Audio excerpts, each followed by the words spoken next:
আসসালামু আলাইকুম। সকল প্রশংসা মহান আল্লাহ তাআলার। আল্লাহ তাআলা যা করেন আমাদের ভালোর জন্য করেন। তো যাই হোক, আমরা সকাল সকাল খামারের উদ্দেশ্যে চলে এসেছি। তো খামারের মধ্যে এসে প্রথমে আমরা আমাদের গরুর ঘরের দিকে চলে আসি। কারণটা হচ্ছে, আপনারা হয়তো সবাই জানেন আমাদের একটি গরুর বাচ্চা আছে যেটার মা মারা গিয়েছিল, আর ওইটা বাচ্চাটা বর্তমানে একা। তো ওই বাচ্চাটাকে আমরা প্রতিদিন দুধ খাওয়াই ফিডার দিয়ে। তো আজকে আমরা সকাল সকাল এসেছি বাচ্চাটাকে দুধ খাওয়ানোর জন্য। আর যেহেতু এই বাচ্চাটা অনেকটা ছোট এবং ওর মা নেই, তো ওকে আমরা আমাদের গরুর ঘরের মধ্যে রাখি না, আমরা ওকে আমাদের যে গরুর চারি, খাবারের চারি যেটা আছে ওইটার মধ্যে বাচ্চাটাকে আমরা রাখি। আর এই বাচ্চাটাকে খাবারের চারির মধ্যে রাখার কারণটা হচ্ছে, যেহেতু আমাদের ঘরে আরো একটি বড় গাভী আছে, তো ওই গাভীটা আমাদের এই বাচ্চাটাকে মারতে পারে, যেহেতু ওই গাভীটার বাচ্চা এইটা না। তো যার জন্য আমরা ওই বাচ্চাটাকে আমরা আমাদের চারির মধ্যে রাখি, ঘরের মধ্যে রাখি না। তো যাই হোক, আমরা সকাল সকাল যখন খামারের মধ্যে আসি, তো খামারের মধ্যে এসে প্রথমত আমরা আমাদের গরুর বাচ্চাটাকে দেখে অনেকটা ভয় পেয়ে গেছিলাম, কারণ বাচ্চাটা এমন ভাবে শুয়ে রয়েছিল একদম চিত হয়ে, এবং ওর কোনো রকম মুভমেন্ট ছিল না, শুধু ও শুয়ে রয়েছিল। তো দেখে অনেকটা মৃত বাচ্চার মতো লাগতেছিল। তো পরবর্তীতে আমরা বাচ্চাটার পাশে কিছুক্ষণ দাঁড়িয়ে বাচ্চাটাকে দেখতেছিলাম। তো দেখলাম না, আলহামদুলিল্লাহ বাচ্চাটা ভালো আছে, ওর নিঃশ্বাসটা ভালোভাবে নিচ্ছিল।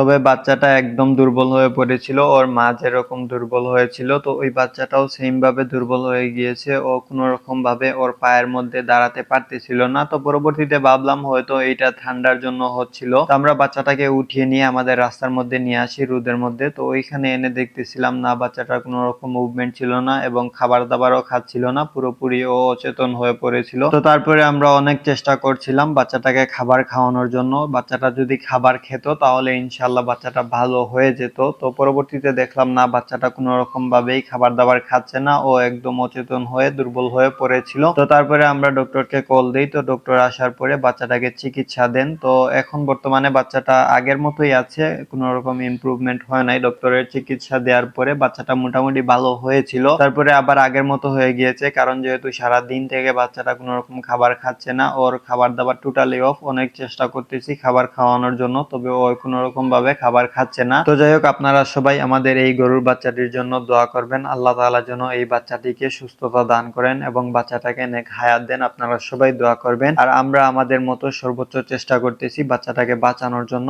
আর হায়াতের মালিক আল্লাহ তাআলা। আল্লাহ তাআলা যদি বাচ্চাটাকে বাঁচিয়ে রাখেন, তো ইনশাআল্লাহ বাচ্চাটা আগামীতে সুস্থ হয়ে যাবে। আপনারা সবাই দোয়া করবেন, আমরা উসিলা করি আল্লাহ তাআলা আমাদের এই বাচ্চাটাকে সুস্থতা দান করুন। তো যাই হোক, পরবর্তীতে আমরা আমাদের খামারের উদ্দেশ্যে চলে আসি। তো খামারের মধ্যে এসে প্রথমে আমরা আমাদের খামারের যেই সাইডের তিরপাল যেগুলো আছে ওগুলো উঠিয়ে ফেলি। তো তিরপাল গুলো উঠানোর পরবর্তীতে আমরা আমাদের মুরগিগুলোর যেই পানির পাত্র যেগুলো আছে ওগুলো উঠিয়ে নিয়ে ওগুলা ভালো করে ধুয়ে পরবর্তীতে মুরগিগুলোকে আবার ফ্রেশ পানির যে পানির পাত্র যেগুলো আছে ওগুলো একটি একটি করে দিয়ে দেই। তো পানির পাত্রগুলো দেওয়ার পরবর্তীতে আমরা আমাদের মুরগিগুলোর যে খাবারের পাত্র যেগুলো আছে ওগুলোর মধ্যে খাবার শেষ হয়ে গিয়েছিল, তো যার জন্য আমরা খাবারের পাত্রগুলোর মধ্যে আবার নতুন করে খাবার দিয়ে দিই। তো খাবার দাবার দেওয়ার পরবর্তীতে আমরা সকালের মতো খামারের কাজ শেষ করে খামার থেকে চলে আসি। তো যাই হোক, এখন আপনারা যে ভিডিওগুলো দেখতেছেন, তো এই ভিডিওগুলো আমরা কিছুদিন আগে করে রেখেছিলাম, যেহেতু আমরা এই কয়েকদিন আমাদের চ্যানেলে কোনো রকম ভিডিও আপলোড করতে পারি নাই, প্রায় 4-5 দিন হয়ে গিয়েছে। তো এর ভিতরে আমরা আরো কিছু কাজ করেছিলাম এবং আমরা নতুন আরো একটি আমাদের যে পুরনো ছোট্ট ঘরটি ছিল আমরা আমাদের মুরগির জন্য বানিয়েছিলাম। তো ওই ছোট্ট ঘরটা যেহেতু ওইখানে এমনিতে খালি পড়েছিল, তো ভাবলাম এই ঘরের মধ্যে আমরা কিছু হাঁস লালন পালন করি। তো আমাদের সামনের দিকে কোনো রকম জায়গা ছিল না, তো যার জন্য আমরা এই ঘরটা নিয়ে আমাদের ঘরের পিছন সাইডে চলে এসেছি। আর আমরা যেই রাস্তা দিয়ে আমাদের এই ঘরটা নিয়ে এসেছি, তো ওই রাস্তা দিয়ে আমাদের ঘরের মধ্যে টিন লাগানো থাকলে ওই ঘরটা নিয়ে আসা যাবে না। তো যার জন্য আমরা টিন গুলো খুলে পরবর্তীতে আমরা ঘরটা উঠিয়ে নিয়ে এসেছি এই জায়গার মধ্যে। তো এখানে আনার পরবর্তীতে আমরা টিন গুলো আবার নতুন করে লাগিয়ে দিয়েছি। আর আমরা বর্তমানে যেই জায়গার মধ্যে হাঁসগুলো লালন পালন করব, তো এই জায়গাটা হচ্ছে আমরা প্রথমে আমাদের চ্যানেলে সর্বপ্রথম যেই ভিডিওটা আপলোড করেছিলাম, আমরা যেই জায়গাটা পরিষ্কার করেছিলাম যেখানে আমাদের সর্বপ্রথম খামার তৈরি করার পরিকল্পনা হয়েছিল, তো ওই জায়গাটার মধ্যে আমরা নতুন করে আবার হাঁস পালন করব। বেশি হাঁস পালন করব না, প্রায়